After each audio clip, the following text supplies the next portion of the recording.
All right. Welcome to the Gita in Action podcast. My name's Radha, and I'm here with our family of seekers. We are reading through the Bhagavad Gita verse by verse. We're discussing its meaning and its relevance in our lives. And we started this almost 2 years ago. It'll be 2 years in August that we started this journey together. And it's so impactful. It's the highlight of most of our weeks, right, team? So it's really special. We come together and do this together. And today we're starting a new chapter. We are starting chapter 12 today. And this is a small chapter. There's only about 20 verses, and we're going to go through about 7 of them today. So this will be a quick chapter. But again, a very nectarian chapter. So the Gita is often divided into 3 sections. So the first 6 chapters focus more on karma yoga and how action ultimately leads towards bhakti. And then the middle 6 chapters, well, actually, we'll go this last 6 chapters focus more on jnana or knowledge, and how knowledge also culminates in bhakti. And then the middle 6 chapters focus directly on bhakti itself. When we say bhakti, we mean devotion and relationship with God. God, who we call Krishna, which means all attractive. Same God as a Christian God or a Muslim God. So we have one God, all the same. We call God Krishna. It's all attractive. So if we remember where we were in the story, in chapter 10, Arjuna fully accepts Krishna's supreme position. And Krishna explains all of his vibhutis, which vibhutis means these opulences and manifestations throughout creation, these special opulences. Basically, just like all the extraordinary things in the world that reflect the tiny spark of his greatness. And the idea being that when we see things in this world, like in that reference frame, we connect to God. And then Krishna says in that chapter that he sustains the entire universe with just one fragment of himself. And so then after Arjuna hears this, he's inspired to ask, can I actually see this? Can I actually see the universal form? And then that's where we just were in the 11th chapter, where Krishna reveals the whole universal form, which is this overwhelming cosmic manifestation that contains all existence, time, destruction, creation, everything right in front of Arjuna. Actually, just like all around Arjuna. It's like Arjuna standing in the middle of an ocean, and there's just like universe everywhere. It's all he sees, And then after seeing that, Arjuna now has another question, and that's where we're going to start with the 12th chapter. We see there's so many questions in the Gita. So we're coming to another one of Arjuna's questions that he's really asking for our benefit. That's really his questions are really inspired from God from within for the benefit of all people. As we're going on this journey with him, we're learning, we're being transformed, we're deepening our relationship with God. And these are all the little stops, the little nuggets along the way. So now we've arrived at chapter 12, and Arjuna's going to ask about the impersonal aspect of the absolute truth. We call that impersonal aspect Brahman. And when we say impersonal, we mean this idea of oneness, like I'm God, you're God, everything is one. It's like this idea of worshiping the absolute, and it's all pervading impersonal feature. So it doesn't have personality, or it's not a person that we're worshiping as God. It's just this all pervading feature of God, which we understand is a partial understanding of God. Right? And a puppy, I just see you popped on. Good to see you, darling. So this question actually goes back all the way to chapter 9, when Krishna briefly mentioned different ways that people approach him. If we remember there, he talked about some people worship the demigods, some worship the universal form, and then he said some approach the impersonal Brahman conception. And so as we've gone through the Gita in this journey, we've covered worshiping the demigods. We covered worshiping the universal form. So now we've arrived at this last part here, which is the impersonal conception of God, Brahman. Right? This is the remaining question. Like what about people who think the absolute truth is ultimately formless? It's just an all-pervading energy, and that liberation means just merging into that oneness. So this is the question that he's going to ask. And we don't see, chapter 12, it's not like flowing from chapter 11 in a direct linear way, but it's actually continuing this broader conversation that Krishna introduced earlier, and is now unpacking more and more deeply. So we're covering we're like double clicking on different ways that people approach God. And we just double clicked on the universal form. God is the universe. And now we're double clicking on God as this all pervading energy. And this is where we are. So this is we're going to cover this first section. We're going to dive right into it, where Krishna is going to explain why worship of his personal form is ultimately easier and more complete than worship of the impersonal Brahman. That's kind of the focus of the section that we're going to talk about today. And it's very sweet, as always. It's very sweet. And even though this may sound like kind of philosophical, which it is for sure, it's also very relatable to our lives. And we'll get into that more and more. And I think also as we see and understand other paths and other ways to approach God, we really come to appreciate bhakti more and more, because it's so accessible and it's so sweet. And ultimately, it's so much easier and more effective. It's like the elevator right up to relationship with God. So this is where we're going. Before we do that, before we dive into the verses, Shraddhanjali, can you say our prayers for us? I think Poppy is going to do it today. Oh, amazing. Poppy, please say our prayers for us. Hare Krishna. Om Ganatimirandhyasya Gyanjana Shalakaya Chakshurunmilitam Yana Tasmahi Sri Gurave Namaha. Namam Vishnupadaya Krishna Prasthaya Bhutale Srimate Bhaktivedanta Swavamiti Namine Vanchakalpatarubhyascha Kripa Sindhuveva cha Patitanam Pavanavayu Vaishnaveya Namo Namo. Jaya Shri Krishna Chaitanya Prabhu Nityananda Shri Advaita Gadadhar Srivasadi Gaur Bhakta Vrinda. Hare Krishna, Krishna Krishna, Hare Hare, Hare Ram, Ram Ram, Hare Hare. Hare Krishna. Krishna. Our prayers are such a beautiful way to situate us in gratitude before we start really relishing this nectar. We express gratitude for the teachers in our lives who have revealed this knowledge to us, and those who have come before us and lived this knowledge and been examples for us in it.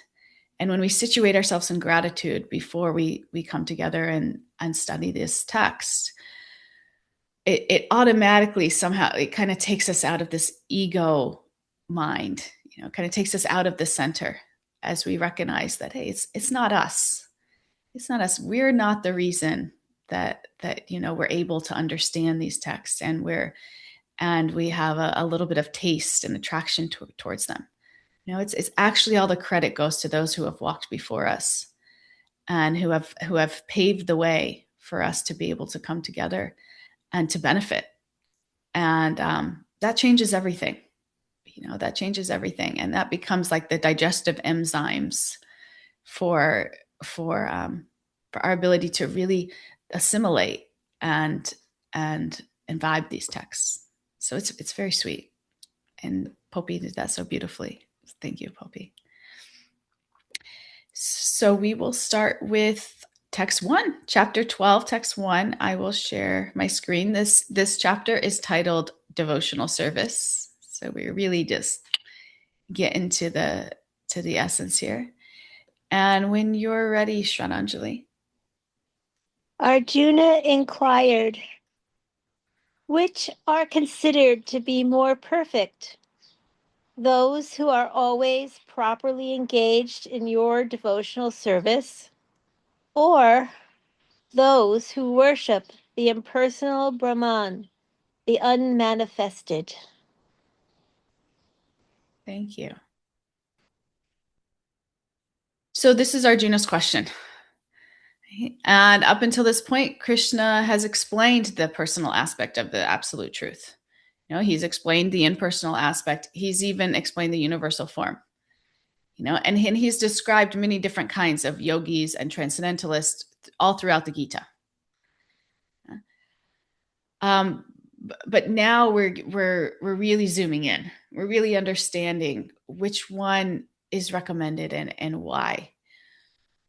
And generally speaking, spiritual seekers tend to fall into these two broad categories, personalist and impersonalist, where the personalist is focused on relationship with God, and engaging directly in service to him. And the impersonalist is also spiritual and transcendental, but instead of focusing on God as a person, they meditate on this impersonal Brahman, like the energetic form.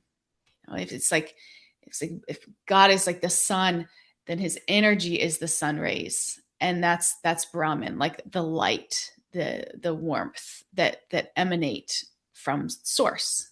Source is God, the person. So that's Brahman, the oneness, the unmanifested, this all-pervading spiritual reality that's beyond material form. And after everything we've just gone through, Krishna's teachings, the revelation of the universal form, all this discussion about devotion and relationship, Arjuna is now asking something very clear. He's asking, which path is ultimately better? What do you recommend? The worship of Krishna as a person, or the worship of impersonal Brahman? And this is important because both paths are considered transcendental, and both paths move someone beyond ordinary material consciousness. So it's not which one's bad and which one's good. It's just which one leads to this deeper and more complete union with you. Who's more perfectly situated in yoga? Those that are devoted to your personal form, or those who are absorbed in this impersonal aspect of the absolute truth? And so Krishna's response is over the next several verses, and it's very direct and it's very personal. And ultimately what it's doing is it's establishing this unique position and beauty of bhakti. We say bhakti is just personal devotion for God. And it explains why relationship with the personal form is ultimately more natural and complete and accessible for the soul. And this is why it's such a gift that we're all here together today and given this knowledge and this opportunity to understand and learn and approach God in this very personal and intimate way, because it makes all the difference. And we'll get into that more and more as we're marching through. So let's move to the second verse. When you're ready, Shraddhanjali. The Supreme Personality of Godhead said, "Those who fix their minds on my personal form and are always engaged in worshiping me with great and transcendental faith are considered by me to be the most perfect." So that's pretty clear, huh? Pretty clear, pretty direct. He says those who constantly fix their minds on him personally and worship him with transcendental faith are the most perfectly situated in yoga, the most intimately connected with him. And one really important word here that I want to double click on is transcendental faith. Because some impersonal philosophies teach that the worship of God's form is just like a stepping stone, that eventually one goes beyond the personal form and merges into formless or impersonal. So it's not the destination, it's like just a step along the way.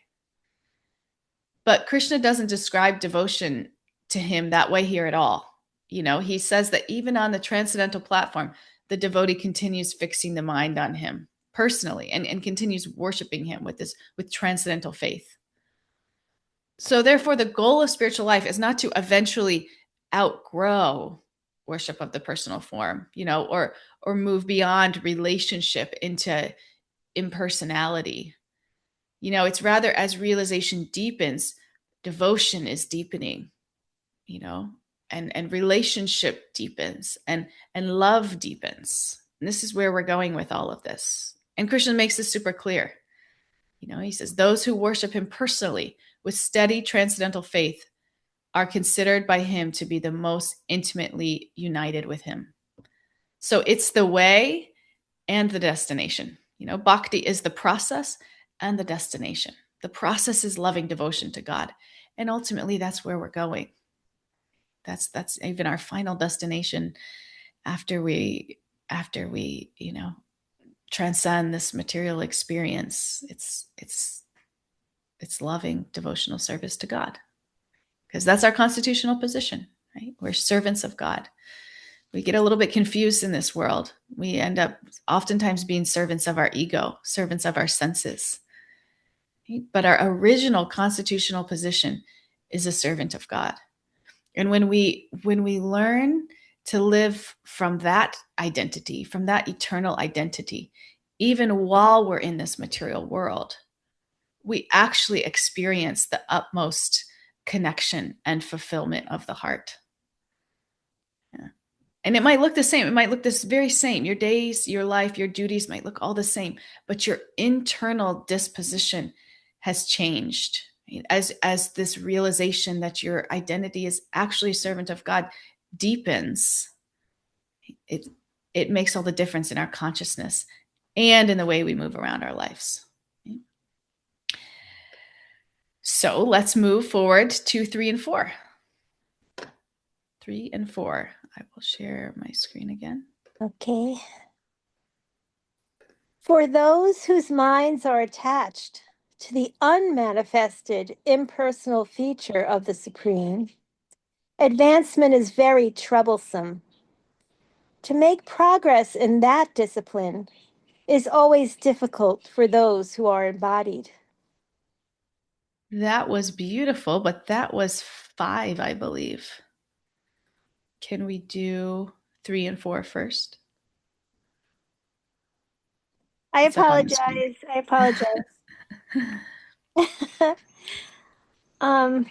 It kind of has almost the same beginning. But those who fully worship the unmanifested, that which lies beyond the perception of the senses, the all-pervading, inconceivable, unchanging, fixed and immovable, the impersonal conception of the absolute truth, by controlling the various senses and being equally disposed to everyone, such persons, engaged in the welfare of all, at last achieve me. Perfect. Sorry. No problem. So Krishna is now describing the path of worshiping the impersonal aspect of the absolute truth, right? The all-pervading spiritual reality beyond material form, right? The sun rays, right? The energy of God. And he's not criticizing. He's saying very, very clearly, people who worship my energy will ultimately attain me. So he's clear about that. But then he explains that this path involves a very difficult and highly disciplined process. Okay, you have to have strict sense control. You have to have very high levels of detachment. You have to have equal vision towards everyone. We talked about that quite a bit what that means, seeing the soul in everyone, seeing every living being as a spirit soul. You have to have steady renunciation, and you have to have deep meditation on the unmanifested absolute. And so again, Krishna's point here is not that one is good and one is bad. He's just answering Arjuna's question, which is who's most intimately connected with him. And Krishna's answer remains the same. Those who fix their mind on him personally in devotion are most intimately united with him. Others will still come to him, but it's going to be a much longer, more cumbersome, difficult, indirect process that's largely centered around renunciation, detachment, equal vision. These are tough things. And as we move on here, we're going to learn why bhakti is so much easier and more direct. The process that Krishna himself is recommending to obtain him, okay? To obtain this God realization. So now we're at 5. Should I read it again? Yeah, Yes. Let's read it again. For those whose minds are attached to the unmanifested, impersonal feature of the Supreme, advancement is very troublesome. To make progress in that discipline is always difficult for those who are embodied. Thank you. So Krishna just is becoming more explicit. He says that it's very difficult. It's very difficult. It's a very difficult path, especially for embodied souls living in the material world.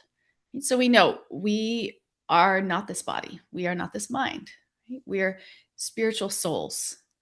And we have a body, we have a mind, but at our essence, we're actually souls. Right? But it's difficult to hear this. And it's one thing to, okay, I hear this, I believe it, but to really realize it, to really know it.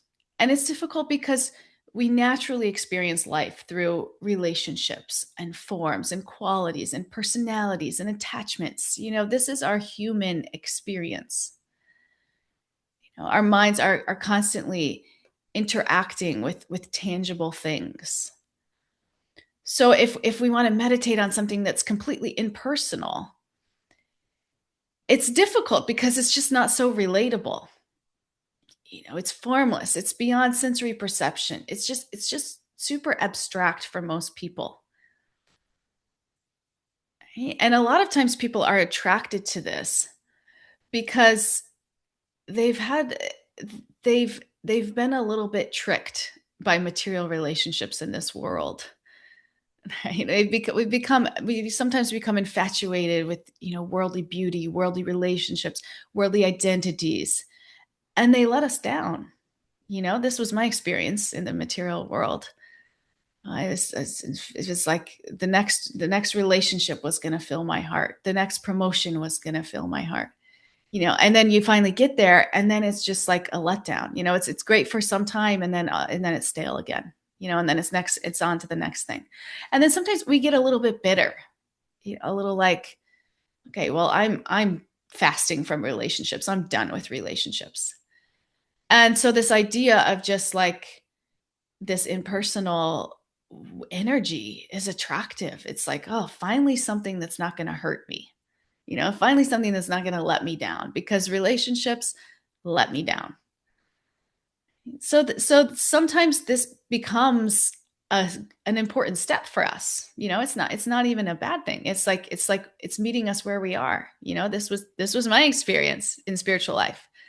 I was over material relationships, and this was really attracted to me. I meditated on this impersonal energy for a few years before I started meditating on a more personal mantra. And I've shared this story before. When I started meditating on a personal mantra, I was always a meditator.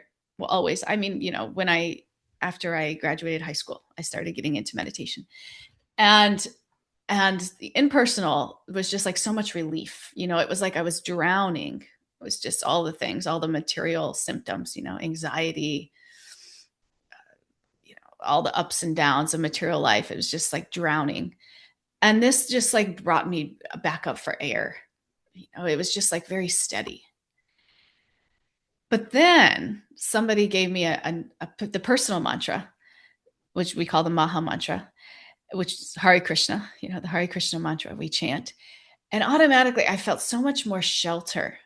I felt like just like that relationship was so sweet. It was unlike any other that I had experienced in this world.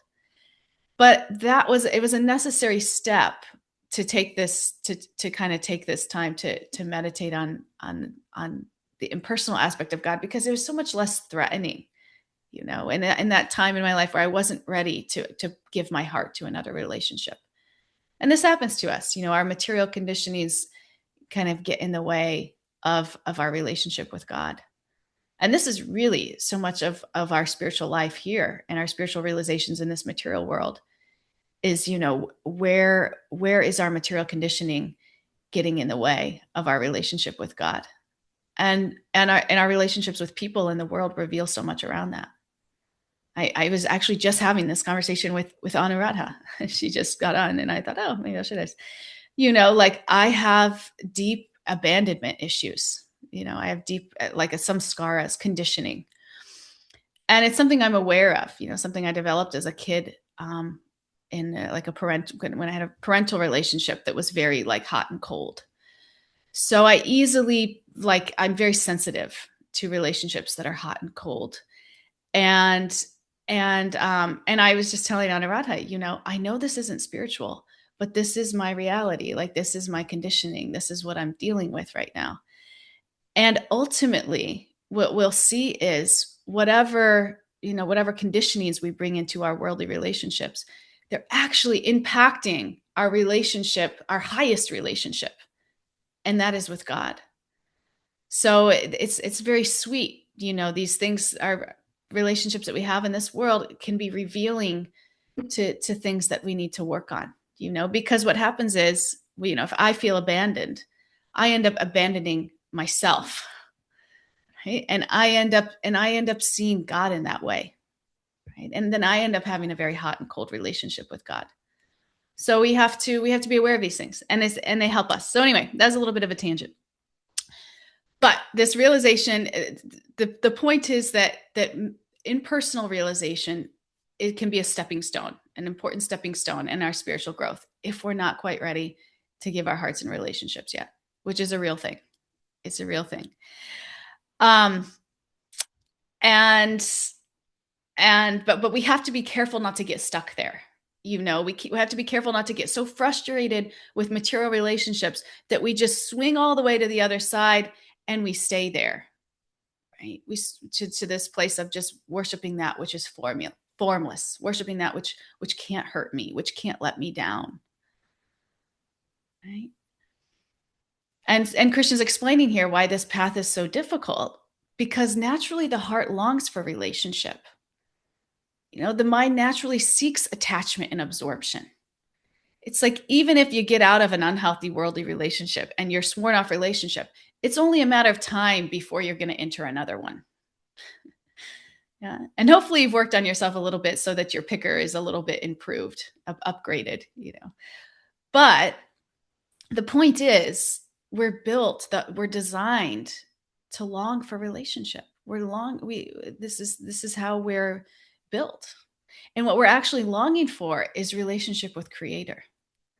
And what actually happens is we have this longing for this close relationship, this intimacy, and we redirect it all around us. And then we end up disappointed and we don't quite understand why. Right? And it's because that God-shaped hole in the heart can actually only be filled by God. Right? We try to cram everything else in there, but the reality is it can only be filled by God. Right? And because we have that God-shaped hole in the heart, putting God in there, it's actually very sweet. And it's actually relatively easy compared to this other path of impersonalism, which is like negating all material attachment. It's like we can't like swear off junk food but not eat healthy food. we'll just be starving. So this is, we can't say, okay, junk food made me fat, so I'm not going to eat anything. That's not the real solution. It's like, no, we have to then nourish our bodies with what it's designed for, which is healthy food, which is nourishing food. And then we feel really satisfied. So this is our material condition. We have this God-shaped hole in our heart. We've been cramming everything into it and not really feeling the ultimate fulfillment and connection. Right? And it's not that, that we need to shut off that need, because it's there. It's going to be there. We can only starve it for so long, and it's going to need to be fulfilled. But we need to put it in that God-shaped hole, what it's actually designed for, which is connection with God. Yeah, and then we'll be fulfilled. Right? So this impersonal path, it's more so emphasizes this negating material identities and material attachments, but it doesn't give the consciousness a deeply personal spiritual relationship to positively absorb itself in. Okay? So in that example where I was like drowning and then I came up for air, it's like, great, but let's not just like tread water all day and come up for air. Let's like learn to float. Let's like learn to swim. And this is personal relationship with God. So this is why Krishna gradually in the Gita, and so many chapters in the Gita that we've already covered, he always brings it back to bhakti. Because Krishna's form is not material. Okay? Krishna's form is eternal, it's pure, it's spiritually attractive. It's not like that ex-boyfriend who broke your heart and shredded into a million pieces and brought you to such a low point. This relationship will not do that to you.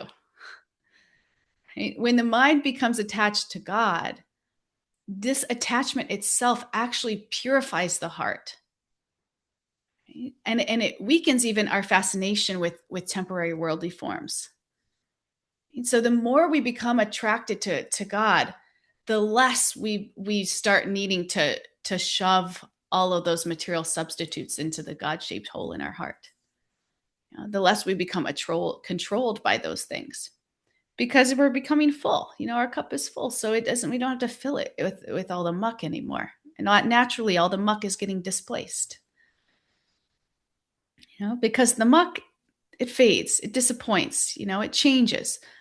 Attachment to God, it leads towards something eternal and ever increasing.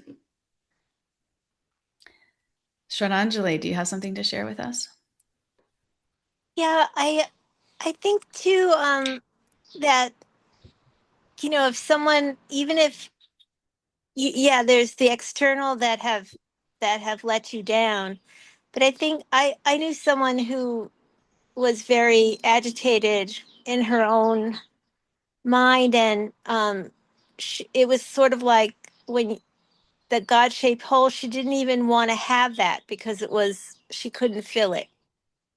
And so she wanted to just like give up her whole individuality and just merge. It's almost like, um, it's like I don't like the idea of filling that God-shaped hole, so I want to get rid of it altogether. Like, and so she took to the impersonal path to just kind of like erase her own self so she didn't have to deal with it. And sometimes I see that for in some I she was a real strong example of that, of just like not wanting to have individuality, actually, which is an interesting side effect of someone maybe on that path. And I like what Srila Prabhupada said in the purport of like, yeah, you can understand some knowledge about the original nature, but the blissful portion is not realized. Right. So it's like, but when you get rid of yourself, you get rid of any prospect of bliss. Right. But it's hard to convince someone who wants to do that. It's like, there is no bliss. And it's like, no, there is. Anyway, Yeah. I don't know if that makes sense, but I saw that it was almost like sadly, like, spiritual unaliving, you know. Hmm. Yeah. Yeah. Interesting. Yeah, because these two things are required for relationship, this individuality and surrender. Right? We have to be have some this we have to be individual. We have to be our individual self to engage in relationship with another. So that's required to that's like a prerequisite for this personal relationship with God, because it has to be, you can't be the same or relationship doesn't exist. And then we have to have this element of surrender. We have to be willing and ready to let God intervene in our lives. Um, yes, but if you're not interested in that individuality, I guess I would question why you're not interested in that individuality, because we experience so much bliss from connection. I mean, that's bhakti, from connection, even with others, like in healthy relationships, we experience bliss. And so if I would question, like, if you're saying you don't want to be an individual, why? Like, if your definition of bliss is misguided, or just partial, like you don't truly understand that the highest levels of bliss exist in connection. Like, even in this world, the highest levels of bliss exist in connection. When we've talked about this before, when you're with people that uplift you and that really get you, and that you can really look out down your guard and you feel like someone really understands you, and this is a really high level of happiness. Like, you could be very poor materially speaking, but if you have this, you're very rich. This is wisdom.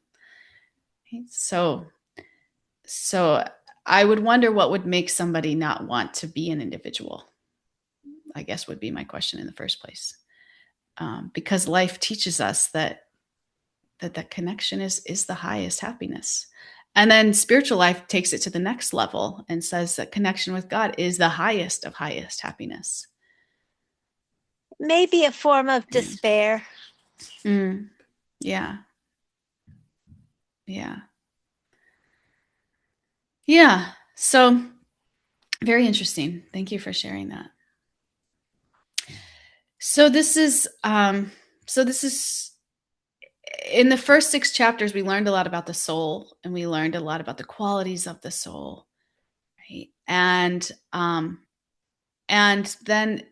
at the end of the 6th chapter, Krishna says, the highest yogi is the one who always thinks of me with devotion.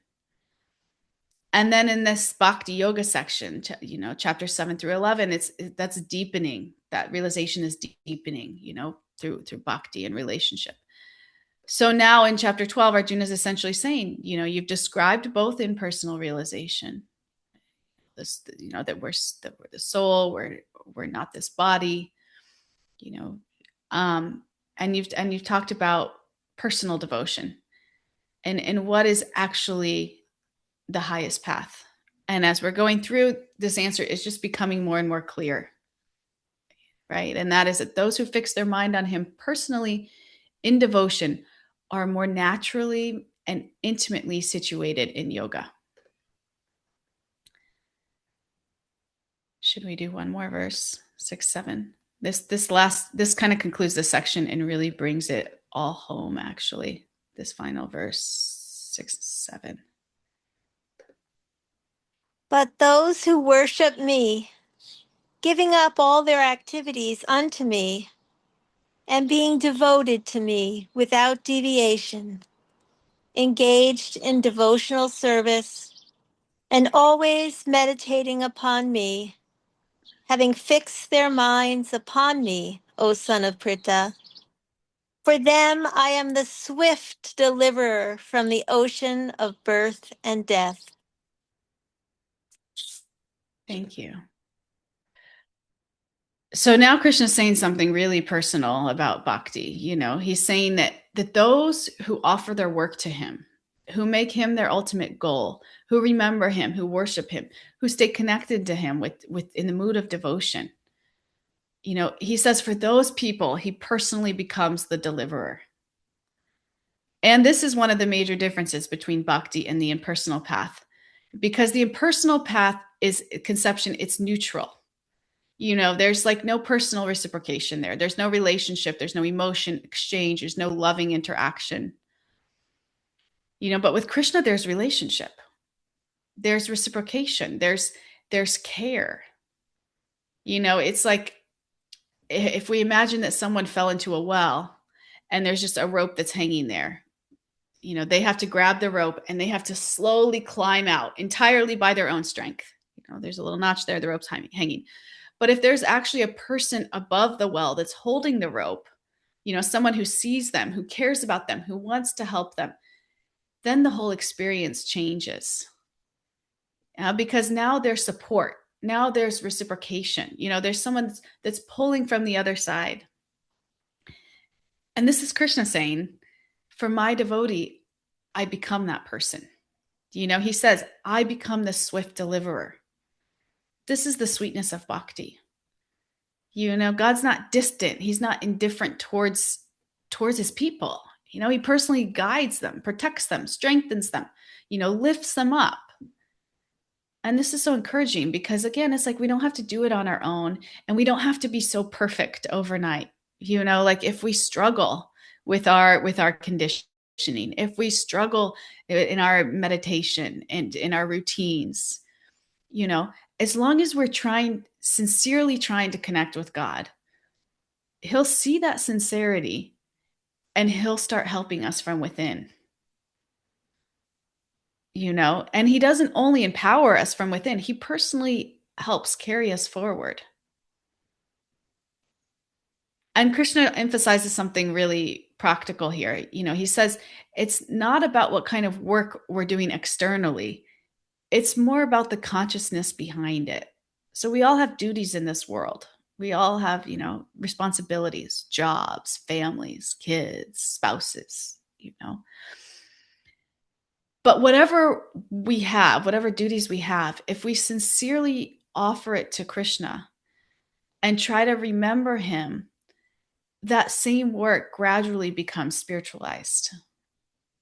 So we don't even have to change anything about our lives necessarily. We just have to change our consciousness around it. And the relationship Krishna describes here, it's almost like that between a loving parent and a child.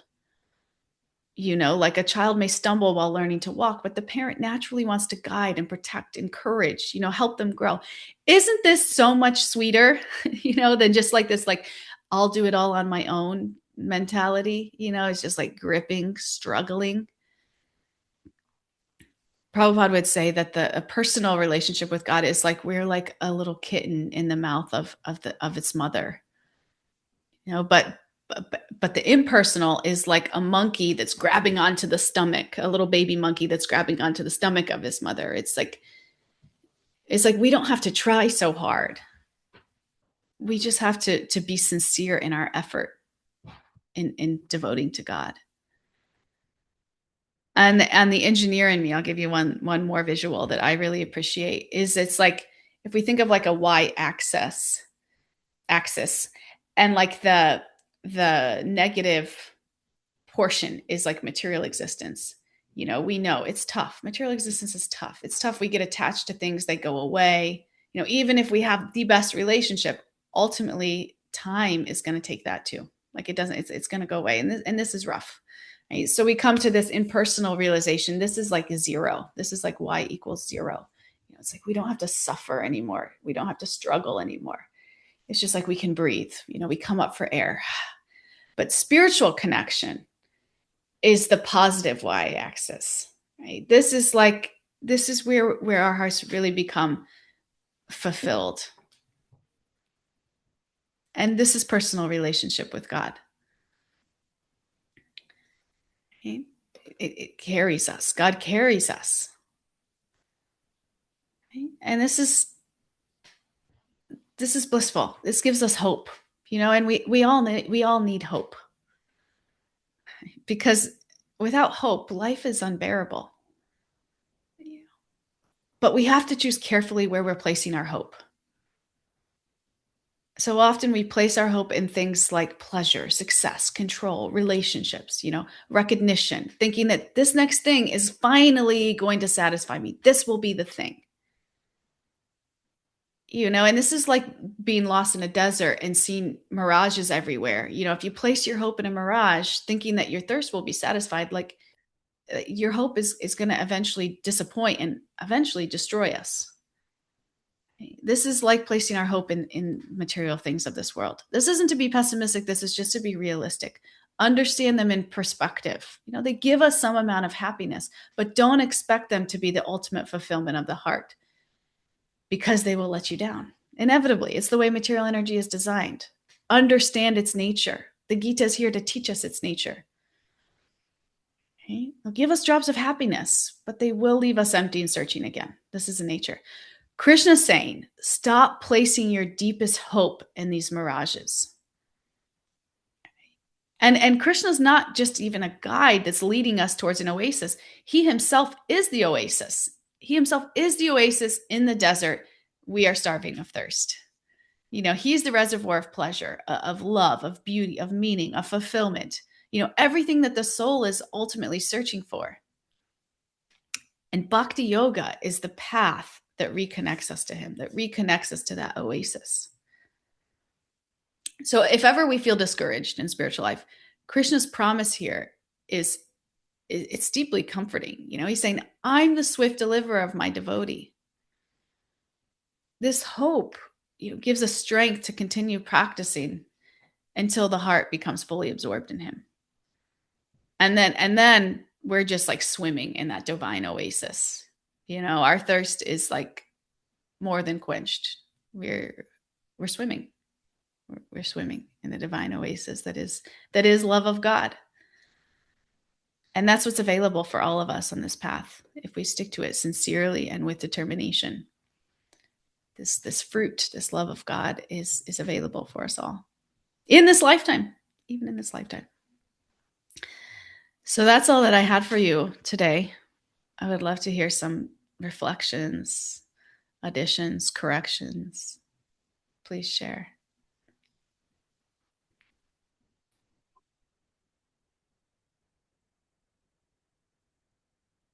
Kay, please share with us, Kay. Today's lecture was, I never thought about impersonalist or why to think about formless when that's not my cup of tea kind of thing. But, today's lecture about this gave a broader perspective. I mean, it is now making us think, why would somebody want that? But Krishna is, I mean, my perception is Krishna is giving, okay, if you want this, this is also available, this is also available. But then, like you said, it's about the x-axis and the y-axis. You come from the negative, at least you're coming up from the negative to breathe, and you're here at the impersonal. If that is what you want, then take that. But for us, we don't want that, and we want more the connection. Today's lecture was more about connection and all that. So how and so many aspects of bhakti we discussed today. God is the oasis, and personal relationship with God, and how the soul is longing to be with this reservoir, to be with this oasis. And we don't acknowledge that okay, we are longing for that. We are just doing something else to fill that gap. But ultimately, that gap is going to be filled only by connecting to Krishna.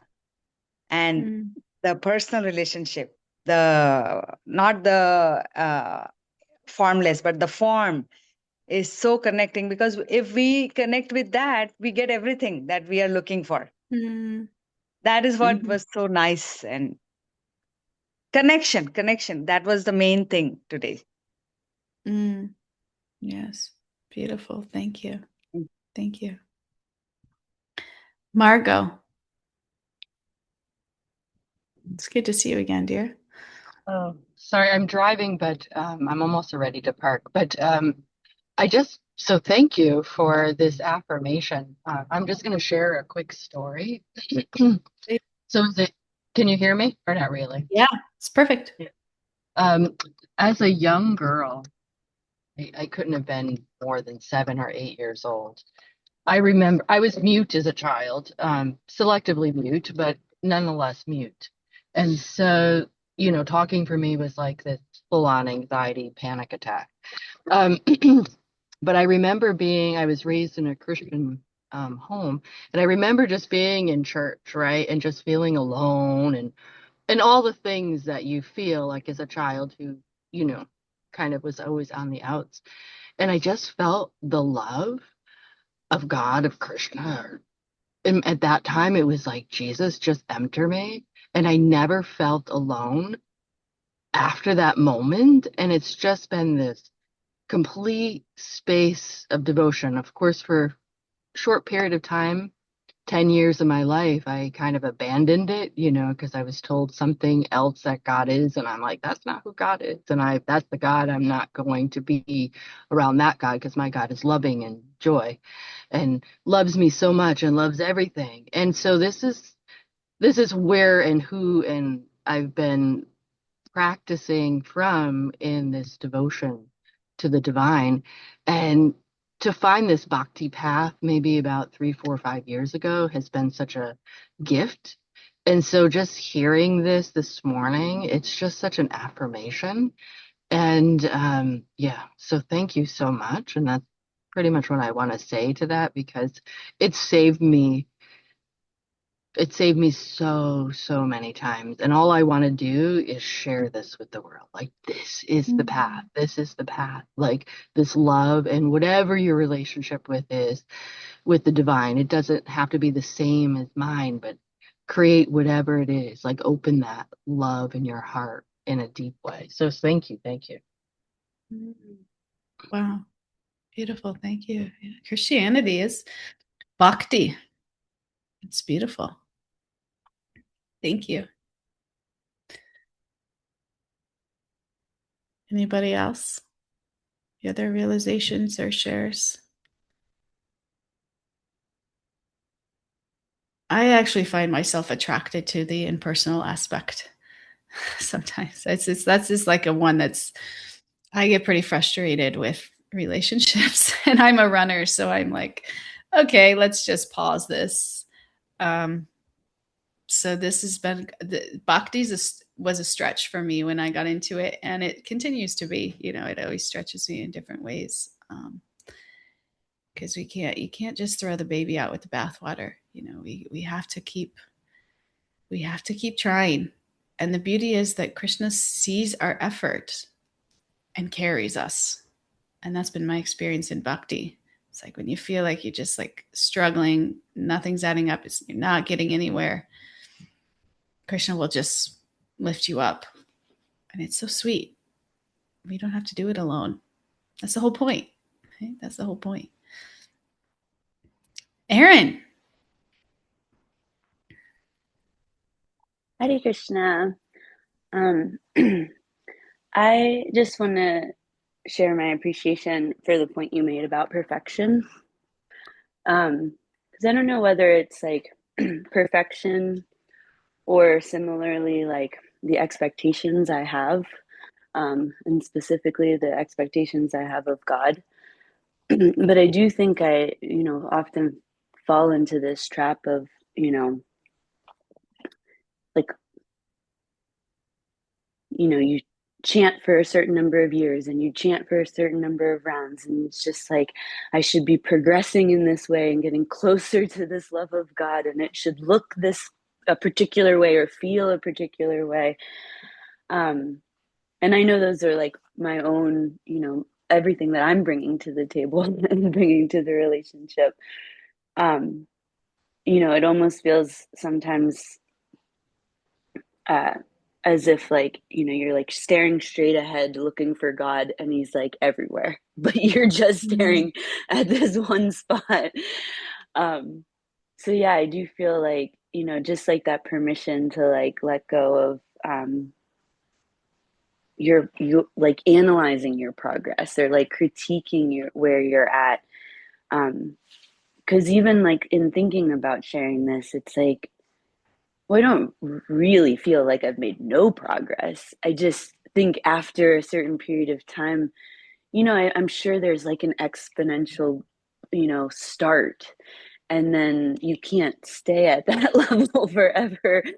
And so I feel like, yeah, it's like how to like just like manage my own expectations, but also, grow that faith that like, it's just the everyday showing up to the path. I don't know if that makes sense. Yeah. No, that's beautiful. Yeah, it's funny, like when we have a relationship like with our spouse, we're not like so fixated on our progress in the relationship. We're not like, okay, how are we metering up to, like, have we spent enough time together? I mean, to some aspect maybe, but we're really more focused on that connection. Like, how are we feeling in relationship with it? Are we enjoying our time together? It's like a feeling, are we feeling connected? And that comes from like enjoying each other's company and doing things together and sharing our hearts. And so, like, in some ways, we could think about our relationship with God more like that. And bhakti is such a beautiful path because it's fun. It's fulfilling to the heart. Like, we don't have to get so caught up in our head, and we shouldn't, because that's not really what it's about. We want to have the knowledge so that we can open the heart. But that's the point of the knowledge. We don't need to get so stuck on like, am I progressing? Or it's about relationship. So invest your heart in the relationship. And to the degree that you invest your heart in your relationship, naturally, like any healthy relationship, you'll see a reciprocation. And that will be your sign of progress. You don't have to like measure it or, I guess that would be bhakti is supposed to be fun. This is a beautiful thing. It's not supposed to be, we don't have to sit in like austerity and pull back our senses and deprive ourselves like so many like different like other paths. It's fun. Our heart is connected. We're feeling uplifted. We're feeling connected. We're feeling fulfilled. Don't let your head get in the way of that, because that will pull you out of it. Right. I don't know if that makes sense, but I would say just like go to kirtan tonight and put your hands up and just like dance in bliss and forget what you're stuck on about your progress, your so-called progress. And I'll be honest, Aaron, I feel it's funny that you say this because it's like you're so committed. I see you as like, so it's interesting that you have this kind of narrative in your head because you're always willing and eager for service. You show up to all of these things. You have the qualities of a spiritualist. You're kind, you're compassionate. So it's funny that this thing is your head is holding you back. I think it's both like I have this in material ways as well, but like it's like that feeling of like never doing enough. Like you could always be doing more or whether it's quality or quantity, just like, yeah, but give it to God. But that's my baggage. No, and you know what? Some days like I won't have chanted all my rounds, or like I won't have time to do all the things I want. And it's like those are days I'm like, God, I'm really sorry. Can you arrange something in my life that like these are the days that even in those moments you can seek shelter of God and your connection, and you can relish connection with God. That's progress. It's like it's just how much are we looking back? Are we reaching up towards God instead of seeking shelter in our old defaults? That's progress. Yeah. Beautiful. Did I see one more hand up? Shashank, you wanna Yeah. one last share for us? Yeah. So while doing bhakti and when we are following this, and we are really happy that whatever we are doing, but don't you think that sometimes there are other things in our lives that is really breaking, but still will only doing bhakti really try to make good there. Suppose you are having some issues with your spouse, or be it with your parents, or be it at the workplace, and I say, oh, I am doing bhakti, everything should be, it is not happening that way, right? So how do we really focus on this? Because we understand, because it's inner self that we are getting healed, and we are getting to know, we are getting knowledgeable, but the surrounding us, right, the environment, they are not as uh, empathetic, or be it like they are not as knowledgeable, because they might not have gone through this Gita. They're not like, okay, everything is his things, and we are just medium in his plan. They don't know this. So how do we really work with such kind of people, and how do we progress? Yeah. No, that's a good question. And this is a difficult part of the path for sure. And to the degree that we become sincere and committed and determined in our path, Krishna will take care of these things for us. I understand in the meantime, it feels like it doesn't feel that way. It feels messy. It feels like, this relationship is struggling because now I'm into this. But if, as we get connected to God, we will become purified. And in that, we will be able to show up to those relationships and those situations more compassionately, more loving, more, more accepting. And it may not always feel like that for the person on the other side, my relationship with my mom. We used to be super, super close, like the same person. And as I got into this, I started realizing like I wanted something a little bit different for my life. And she definitely felt that. And that was like scary. It was scary for both of us. It doesn't like that doesn't always feel good, that process. But in the end, I see now my mom even stepping up a lot more in her own life, being more of an advocate for herself and being more loving and compassionate for herself and others, even though our relationship doesn't look the same as it used to. So there's like, I think Stella said patience, like there's going to be some time that things are uncomfortable as people get used to the new normal. But if the new normal is you showing up more loving and compassionately than you did before, it will even out. And you will show up more loving and compassionately if you are sincerely following the process with a sincere and open heart. That's because that's what happens. When we associate with God, we become purified and we become more aware of our eternal identity, and we live more from that place, which is a lot more loving and compassionate. So it's inevitable. But in the meantime, we have to give other people time, because it's weird, it's strange, it's threatening. You're not the same person that they, related with, and that's scary. So hold space for that. That doesn't mean that you give in and you go down that rabbit hole of things that you used to do with them that you're no longer interested in, or behaviors that you used to bring to the relationship that aren't so elevating to you anymore.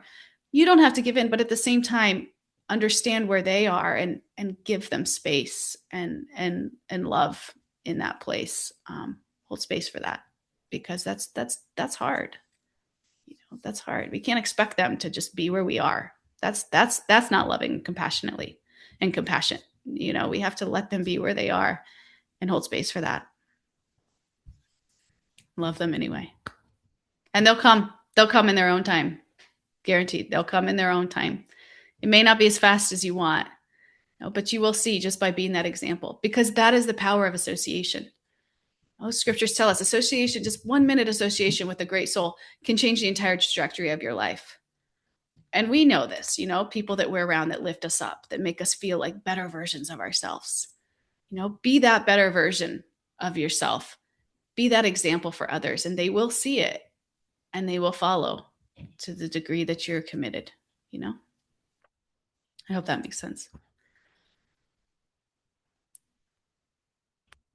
Great question. Thank you, Shashank. It's good to have you here in our community. Okay, my friends, that is our time. We ran over. So we should get going, but I will see you all on Monday, and Sunday we have guided japa, so please join us on Zoom for that. And thank you all for coming and sharing your hearts and walking this path together. Thank Have a great you. weekend. Hare Krishna. Haribol. Thank you. Hare Krishna. Thank you. Hare Krishna. Hare Krishna.